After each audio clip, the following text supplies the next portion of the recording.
মুজিবুর রহমান মঞ্জু, আপনি কি মনে করেন কিনা এই যে আওয়ামী লীগ বিএনপির যে দ্বন্দ্বের মাধ্যমে আওয়ামী লীগ আবার পুনর্বাসিত করার একটা কথা আপনি বলেছেন, না, এটা আপনি দেখবেন বিএনপি সবসময় বলে এসেছে যে 96-তে জামাতের ভুল হোক বা যে কোনো কারণে হোক, জামাতের কারণেই আওয়ামী লীগের উত্থান ঘটেছে, আওয়ামী লীগ পুনর্বাসিত হয়েছে। এটা ওনাদেরই অফিসিয়াল স্টেটমেন্ট পাওয়া যাবে।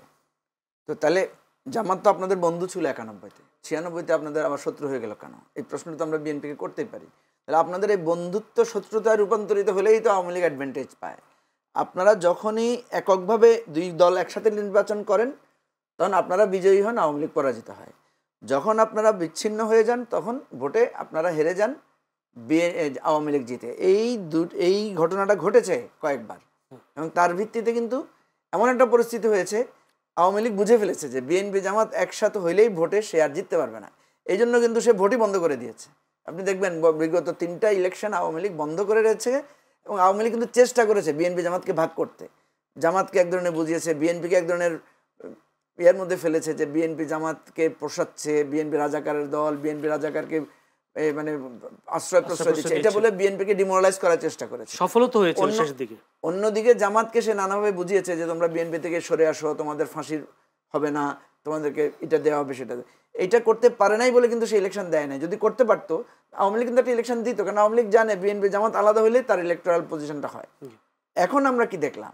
এখন আমরা দেখলাম যে আওয়ামী লীগ যেতে না যেতে বিএনপি জামাত আলাদা হয়ে, শুধু আলাদা হয়ে না, এই যে আপা এখন একটু আগে বললেন যে জামাতের প্রতি আমার হয়তো একটু ইয়েস, আরে ভাই আপনারা তো সরকার করেছেন একসাথে, আপনারা তো এক মার্কা ইলেকশন করেছেন, জামাতকে আপনারা ওন করেছেন। তো এখন ওন করেছেন, যেই ইস্যু তখন আপনার কাছে ব্যারিয়ার হয় নাই, এখন আপনি সেই ইস্যু তুলছেন কেন? আপনি অন্য ইস্যু তোলেন জামাতের সাথে, জামাতকে অন্য প্রসঙ্গে আপনি তোলেন।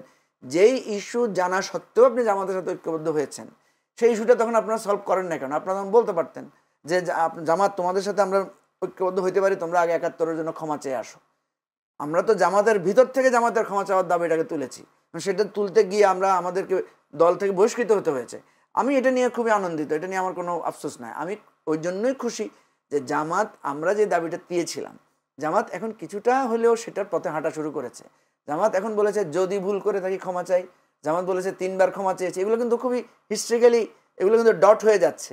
কারণ এখন কিন্তু আর জামাতের লোকেরা যদি বলে যে না আমরাই সঠিক ছিলাম, এটা কিন্তু আর টিকবে না। তুমি যদি সঠিক থাকো তাহলে তুমি ভুলের জন্য ক্ষমা চাচ্ছ কেন?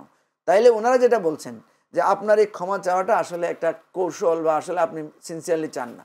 বাস্তবে হচ্ছে আমরা কি আল্লাহর কাছে বলি আল্লাহ যদি ভুল করে থাকি ক্ষমা করে দাও? এটা তো বলি না। আমরা আল্লাহর কাছে বলি যে আল্লাহ আমি এই ভুলটা করছি, আমাকে মাফ করে দাও। আপনার কাছে যদি আমি ক্ষমা চাই, আমি কি বলি? জয়নাল, আমি এই আচরণটা করাতে আপনি মনে কষ্ট হয়েছেন, আপনি আমাকে মাফ করে দেন। কারণ আমি যদি বলি যদি ভুল করে থাকি ক্ষমা করে দেন, আর আপনিও বলেন ঠিক আছে যদি ভুল করে থাকেন আমিও ক্ষমা করে দিলাম, তো যদি আর যদি মধ্যে তো আসলে ওই আন্তরিক জায়গাটা মেলবন্ধন হয় না। সুতরাং এই জায়গাটায় আমি যেটা বলি, আমি এখনও পজিটিভলি বলি যে জামাত আজকে যদিতে আসছে, কালকে হয়তো যদি ছাড়াই ক্ষমা চাইবে। এবং যদি জামাত ক্ষমতায় আসে, জামাত জাতীয় সঙ্গীত মানবে, জামাতের আমিরকে দেখবেন ফুল নিয়ে তারা স্মৃতিসৌধে যাচ্ছে, এবং জামাতের দল থেকে দেখবেন অনেক নেকাব পরা ছাড়া, হিজাব পরা ছাড়া মহিলারা এমপি হচ্ছে, এবং এমনও হতে পারে জামাতের অনেক মহিলা মন্ত্রীও হতে পারে। এবং মানে আমি আর কি বলবো, মানে জামাত যেগুলোকে এতদিন নাজায়েজ, তারপরে আপনার ধর্মবিরোধী জামাতকে আপনার ক্ষমতায় বসায় দেন, দেখবেন এগুলো সব জামাত নিজেই পরিষ্কার করে ফেলবে।